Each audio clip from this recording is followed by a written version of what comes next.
it there, the picture of DP William Ruto and the President Uhuru Kenyatta, and the question is the bromance over? But then again, this has been the question for a very long time. And I'm sure that if you were keen on what was happening on social media yesterday, then you may have seen the DP telling Kenyans, let us meet on the headlines. So is this, again, just another headline? Well, vote which counties that could decide Raila-Ruto battle. On the standard, we have the counties that have more eligible voters and the counties that have less. And the analysis actually showing that we only need 14 counties to have more than half of the kingmaker. I mean, more than half of the voters in 14 counties will already have more than half of the voters who can determine who can be the president and who will not be the president. And we're going to be looking at that already on set. We have Philip Mwangale, who is a lawyer, and also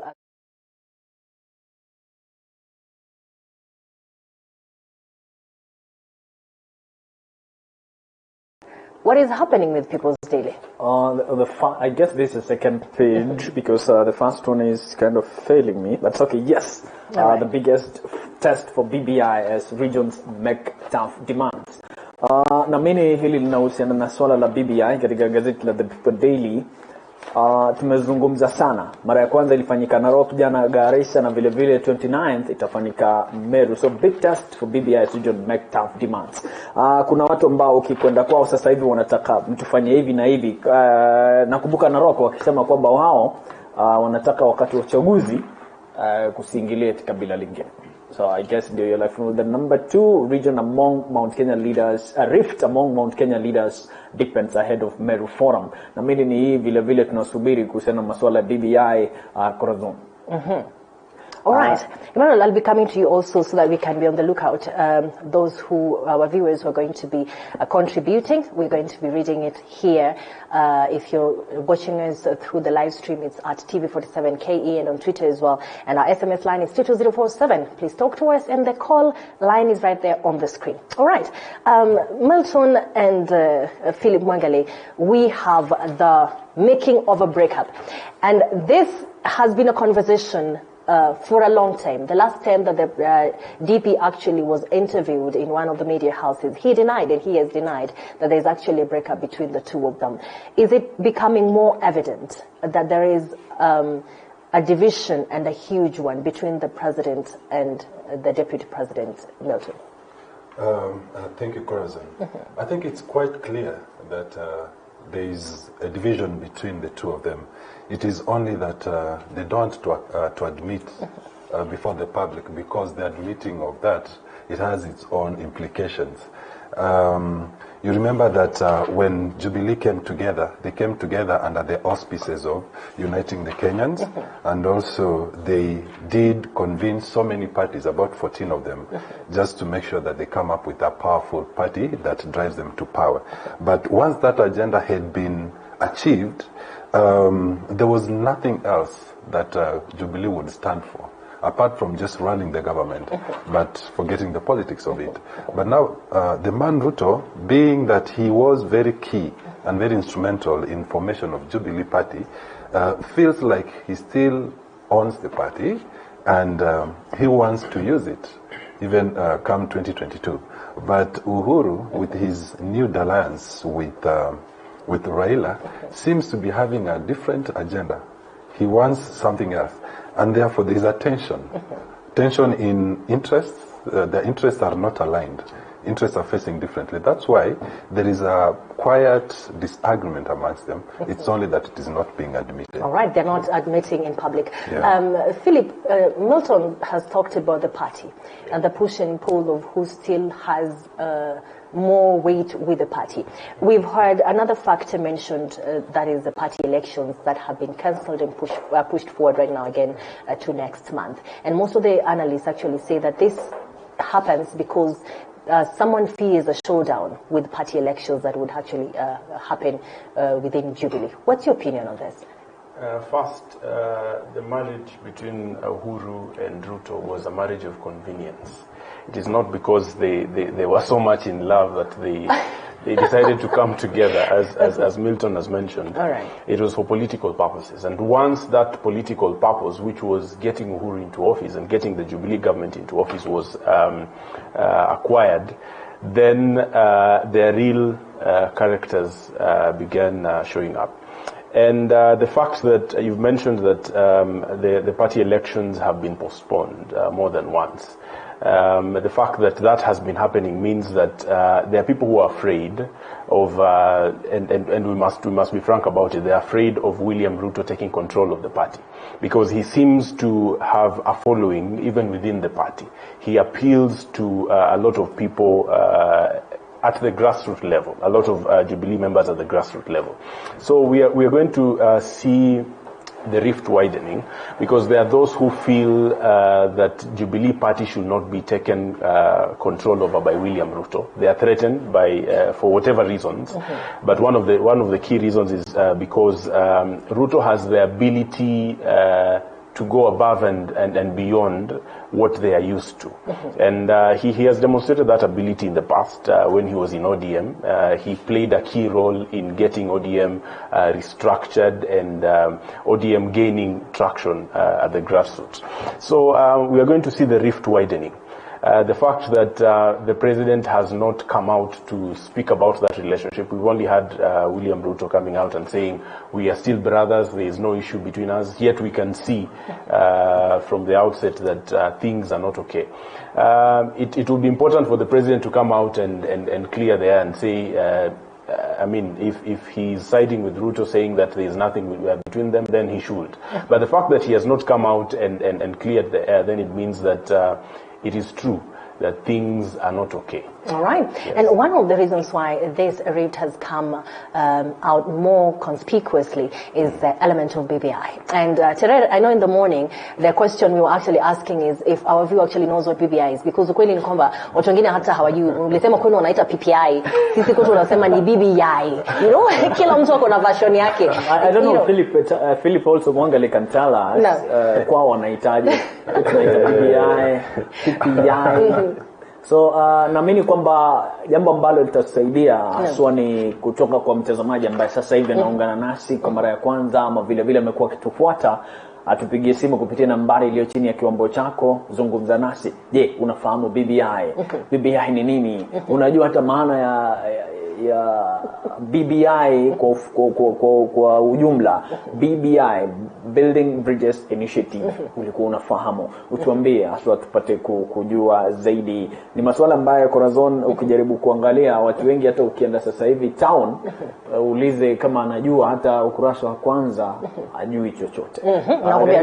Ukurasa na mimi ndaomba kusoma kidogo wa 4 hadi 5, sharing of revenue set to dominate BBI debate. Bado tunazungumzia hili kuhusiana na ushuru, jinsi ya kugawa ushuru. Hata kuna swala moja linafanyika sasa hivi hapa jijini Nairobi kwamba kuna tokota swala la mgomo wa madaktari Pumwani. So iwapo linatokana na hili, mbona basi kusikuwepo na ugavi wa rasilimali inayotosha? Nakwambia mtazamaji, basi ndio swali tunakuuliza, je, wafahamu BBI? Lakini Mary Wambui, naomba basi unichezee ile kanda ya naibu wa rais ambapo alikuwa akizungumza kwamba talk about tsunami, talk about not stopping reggae, and he says, my friend, we will stop reggae. And let us see if this conspicuously brings the rift that is spoken about between the president and the deputy president. If this story we are being told about nobody can stop reggae, if the reggae is what we are seeing, the ethnicity that is being preached in BBI rallies, and the ethnic profiling of communities, and the hate and the campaign one community against another, if that is the reggae they are talking about, my friends, reggae will stop. This is a Christian nation and we have no apologies to make to anybody. And we are not going to be blackmailed or threatened or victimized by people who don't believe in God. Hii nchi itazidi na kuwa nchi ya Mungu. Tutazidi kumwabudu Mungu. Tutaendelea kujenga kanisa na kujenga msikiti. Tutaendelea kumcha Mungu katika taifa letu la Kenya. Rege, tsunami haiwezi kutuzuia. Tunaelewana jameni? Tuko pamoja? Bas, mimi nataka Bishop msiwekwe na wasiwasi na hawa watu ambao wanatuimbia mambo mengi. Sisi tunamjua Mungu na hatuombi mtu yeyote msamaha kwamba tunamjua Mungu, na sisi ni Wakristo na sisi ni watu ambao tunamcha Mungu. Rais wa Kenya leo, hakuna mtu anaweza kuwa kiongozi wa taifa kama Mungu hajasema. Kwa hivyo huyo ni kiongozi amewekwa mafuta na Mungu amempatia kibali aongoze taifa letu la Kenya, na taifa letu la Kenya litaongozwa kulingana na mapenzi ya Mungu. Tuko pamoja jameni? Tunaelewana? Tuihamue. Bas. Oh yes, and Milton, is this bringing out the division more conspicuously? Because now we're wondering whose agenda is the BBI? Actually, those statements basically throws the spanner in the works. Yeah. The coming of Raila and Uhuru together was in one way a blessing to the country because the country became united. But on the other side, it also brought some complexities in the political arena. Right now, the comments that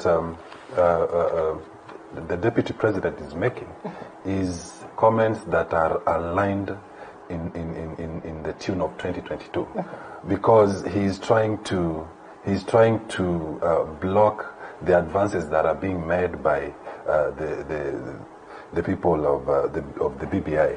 Like, he's trying to block them, telling them that you guys, you preach water but you drink wine.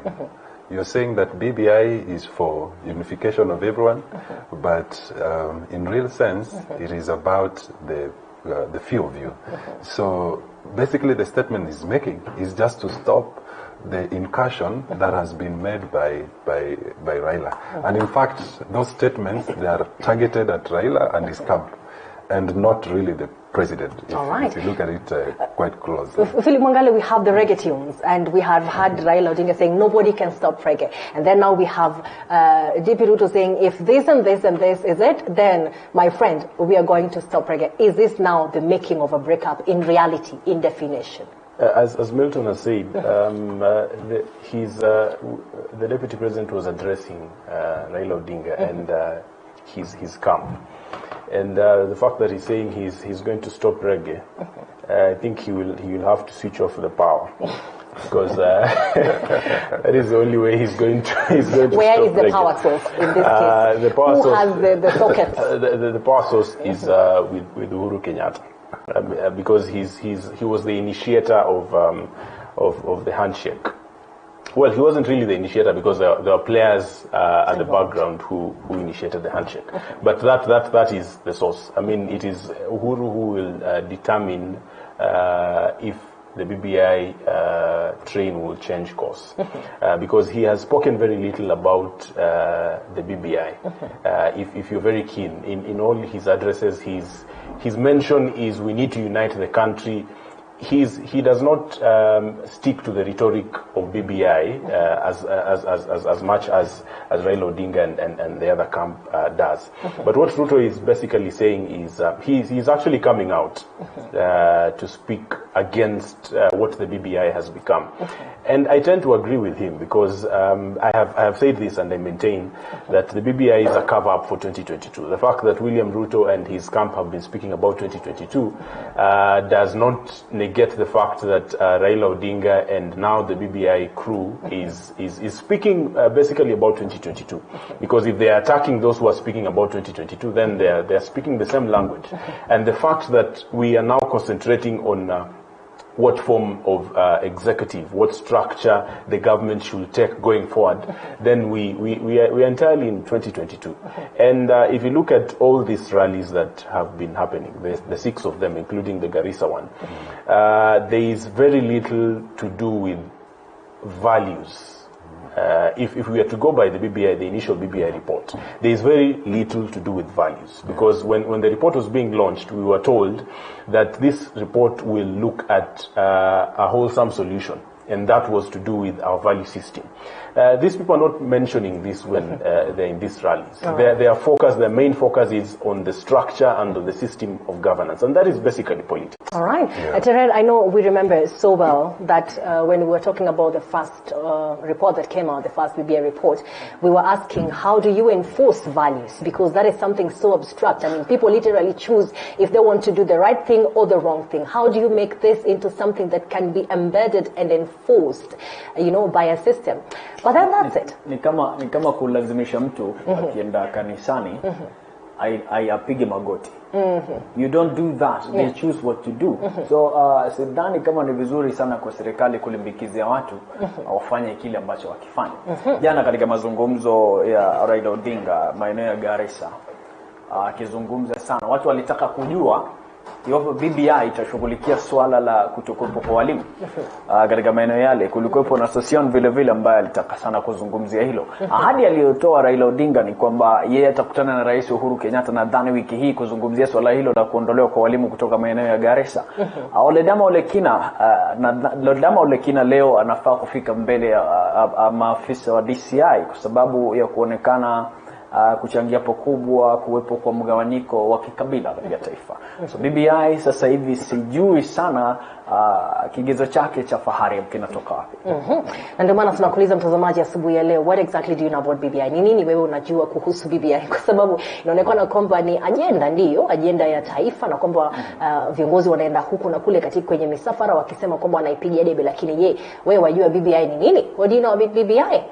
Kule kwenye mitandao tupo na kupitia Facebook bila shaka ni TV47 Kenya, Twitter ni @TV47KE, @Fan3, @Emmanuel21, na vile vile utupigie simu kupitia nambari iliyo chini ya kiwambo chako. Kama unazungumza Kiingereza vile vile sawa, piga tuwasiliana. Kiswahili sawa, usiogope chochote, tuko hapa mimi na ajili yako. Na tunasema kwamba sisi vijana ndio wengi, basi tutaamua kwamba ni lugha gani tunataka kutumia na ni agenda ipi ambayo tutatumia.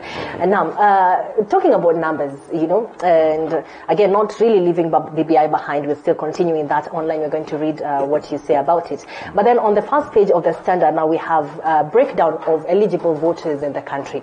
And we have Nairobi having the highest number, that is 3 million. We have Kiambu and then Nakuru following Kakamega. And in this analysis, the results show that 14 counties will have more than half of potential voters in 2022. A further analysis actually shows that the Mount Kenya region will still have the lion's share of eligible voters even in the next polls. What does this mean now that we are talking about making of a breakup? We are talking about DP's camp and talking about 2022, talking about the president's camp. We know that the DP is eyeing the highest seat of the land, and these numbers are doing what they're doing right now. What does this mean? Okay, thank you, Corazon. First of all, I would like to appeal to the lawyer in the House, Philip Mangale, yes, to go and seek the interpretation of the Supreme Court. If ethnic profiling is one of the parameters to use for resource mobilization or resource sharing, because what this report has done has basically ethnicized the process of census, because they say from this particular region we're expecting we have this number of people, so maybe you can assist us with that and to tell us that are you saying there's something wrong with that in your opinion? Yes, in my opinion, yes. It could be challenged, but in my opinion I don't think such numbers should be used politically, because basically what has come up as the topic of this newspaper, it says that the area that is most likely to produce a presidential candidate based on the past census. That means that the census has not been used economically, but has been used politically. That is something that we need to know as a country. But now to your question, yes. Be it as it may, Central Region always has the majority, the lion's share of the voters since time immemorial. And I'm not seeing anything different from with this census, because basically the pattern has been maintained. They're talking of the first 14 counties. So whoever wants to be president might want to concentrate on those particular counties. And you've seen that the deputy president has been very, very keen about the central region. He's made over 41 trips in his second term to the central region, because he knows that it's a vote-rich area, and this census has just confirmed that whatever he's doing there will pay at some point. That is second, and that is first. Secondly, there is a rift that is coming up in Central Province, which has never been seen before, because it seems that the deputy president has made inroads, and some people are feeling a bit uneasy about that. So there is the splitting of the central the Kenya vote, yes. Vote. Yeah. So basically, the numbers, they could be okay, but first of all, we need to seek the cost interpretation, whether it is to be used for political reasons or is it for economical as it is intended. All right. Yeah. I wonder who would take the responsibility, first of all, as you take on that, yes. Philip, and also the fact that now Western region is being mentioned as a potential new titan in all this. And we have former Foreign Affairs Minister Mokwa Anangwe, who has attributed the voter apathy to voters in a given area, not anticipating any change in the elections, adding that now this is a global phenomenon. Yes. First, I would say this, that it is unfortunate that we have politicized the census process and the census results. It is unfortunate, but that is the reality of our country, that we are ethnocentric. There's a difference between ethnicity and ethnocentrism. And ethnicity is good. It is good to be proud of your culture, of where you come from. But once you start pulling around your ethnic identity, then you have become ethnocentric. And the fact that we are now seeing this narrative being pushed, that it is numbers that will decide who will be president in 2022, and numbers from a certain region, then we are moving away, farther and farther away from a functioning democracy. If we are to get to where we aspire to be as a nation, and that is a functioning democracy, then we have to move away from politicizing our ethnicity. And it is unfortunate that and this is an indictment on the media, because if you choose to carry a certain story, and the concentration is on the numbers and how those numbers will influence a certain political outcome, rather than focusing. But is that not the reality? It is the reality. Because nothing has changed, and that's why I read for you the former Foreign Affairs Mokwa Anangwe's statement, because this clearly is a global phenomenon, because it's not just in Kenya where voting is actually done based on regions.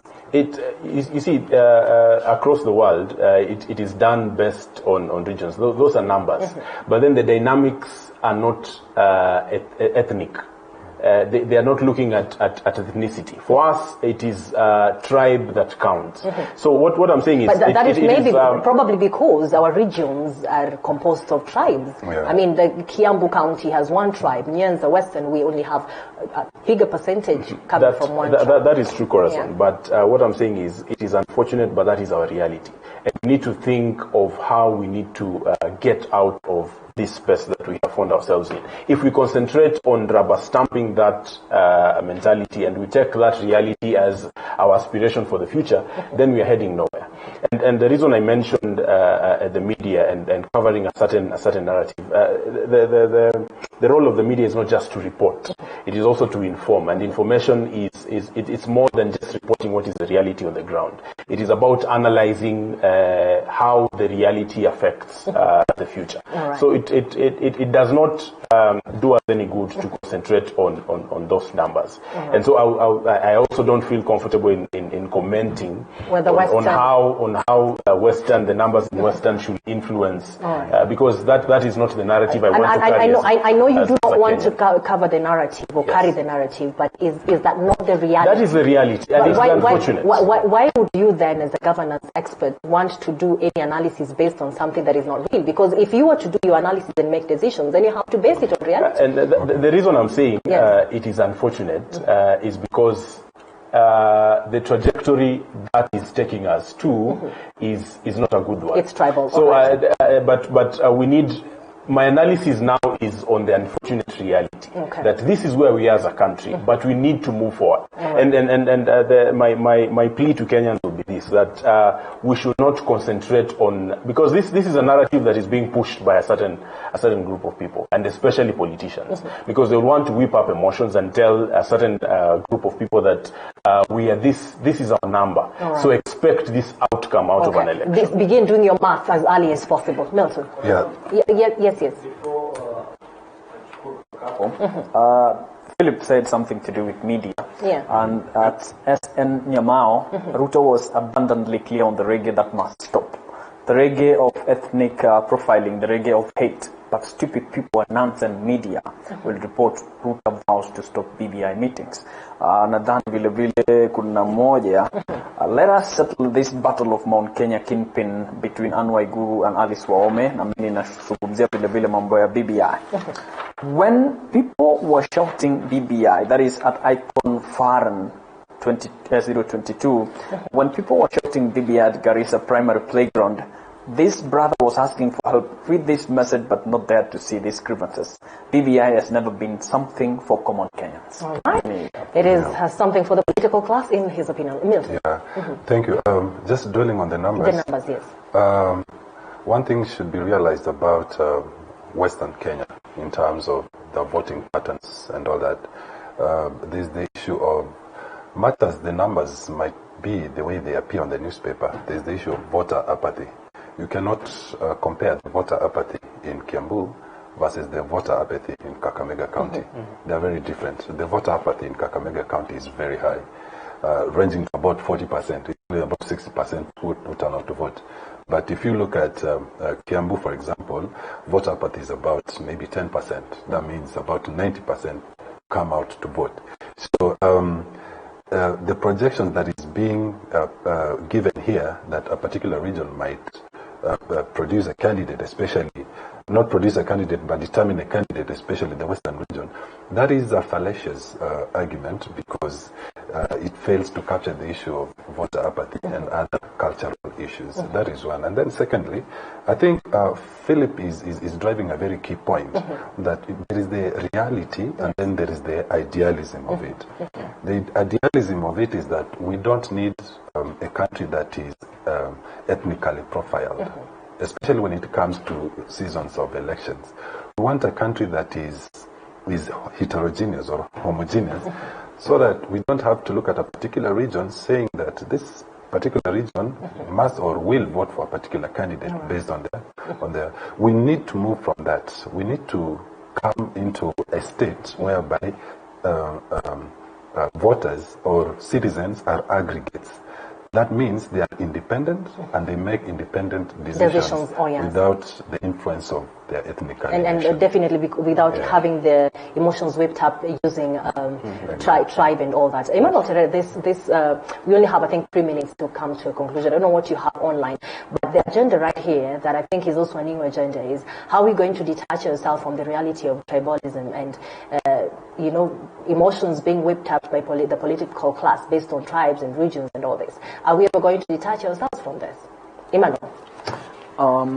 Kutoka mtandao Musimo, lakini sijapata mzuri, nilikuwa natafuta. We need to patent this name Ruto. You use it, you pay me.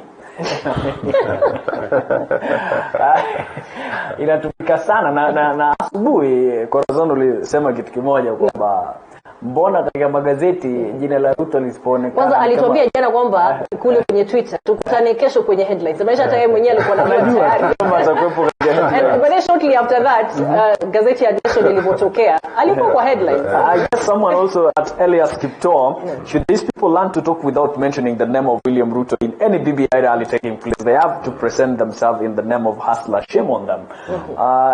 Wanaona kwamba lakini kusema sijui sana, lakini nadhani kwa mara nyingi mtu akitaka kufaulu kwa siasa labda utumie jina lake ya soko BBI, kama unampinga ndio onekane kwamba uegemee upande wake. Nilikuwa na wakati ningeuliza akina Milton na Philip kama inageuka kisa chake Raila Odinga, ambapo wakati wote jina lake lilikuwa kila mahali katika uwanja wa siasa. Mtu ambaye hakutaja jina la Raila basi hakuwa kwenye siasa. Lakini katika dakika zetu 3 kama tutaangalia haya masuala mawili, yule afisa ama mlinzi katika afisi ya Ruto ambaye alichukua uhai wake kulingana na ripoti. Very many things are now coming out, and the family, according to the Star, is hiring a detective to actually look into the issue because they believe that the police is not handling it right. This has been in the public domain. Do you feel like the police is handling it right? And what do you really think is happening with this case from where you sit? Yeah, from where I sit, I believe that the police, number one, is well equipped to conduct such kind of investigations because they are funded by the state so as to do this kind of investigations. But what actually makes this case very complex, it comes at the backdrop of a scandalous environment that there was 39 billion shillings that had been engaged in a scam, and the guard after that incident happens to have killed himself. It is very suspect that the guard has to kill himself, and the neighbors couldn't hear the shot, and he says that he shot himself from the chin, and therefore would have expected to see a bullet on the roof or something like that, and he left the door open, incidentally or by default or by design. He left the door open. So there are those people who think that this was murder, assassination, and there are those people who think that this was suicide. Therefore, just a minute before I finish. Therefore, the family is also taking the view that this was assassination, and that is why they are hiring a private investigator. You remember even Fidel's case, the family was not comfortable with the government finding they had to hire private investigators. Yeah. Thank you very much. I only have a few seconds. Kuna mambo mengi ambayo yamefanyika katika kisa hiki ambacho ni cha kuhuzunisha. Wakati kulikuwa na ripoti kwenye magazeti kwamba wakati polisi walifika kwenye eneo la tukio, kwenye nyumba hiyo, waliuondoa mwili wakaupeleka kwenye police station, kwenye kituo cha polisi. Kisha DCI Kinoti akaamrisha kwamba warejeshe mwili huo kwenye eneo la tukio. Hii inamaanisha kwamba eneo hilo lilishakuwa contaminated. Kwa hivyo hatutarajii kwamba uchunguzi utakuwa wa wazi na wa haki. Kwangu binafsi sitarajii kwamba uchunguzi utakuwa wa wazi, lakini polisi wanao uwezo na inawezekana kwamba wakati huu wanaweza kuwa wanajua ni nini kilifanyika, lakini bado tunaambiwa kwamba uchunguzi unaendelea kufanywa. Kwa hivyo kunawezekana kwamba hakujitoa uhai, aliuawa, lakini jinsi tunajua katika nchi hii kuna visa vingi vya watu ambao wameuliwa ambavyo havijachunguzwa hadi kufikia mwisho. Natumai tu kwamba tutajua ukweli ya nini kilifanyika. Mwisho hatimaye. Thank you very much, Philip Mwangali. Thank you very much, Milton Mishiri. I am actually out of time. I know Emmanuel Serret, together with the team, Stella K, the very authentic African beauty, is coming up with the Gumzo Mitandaoni. You don't want to miss this. This is the segment where we bring what is happening online, and believe me, Kenyans are hilarious. They're going to break and crack your ribs. But do not forget, we have the magic coming up soon after that. This is a TV47 Breakfast. The conversation goes on online at the hashtag TV47 Breakfast. Don't go too far.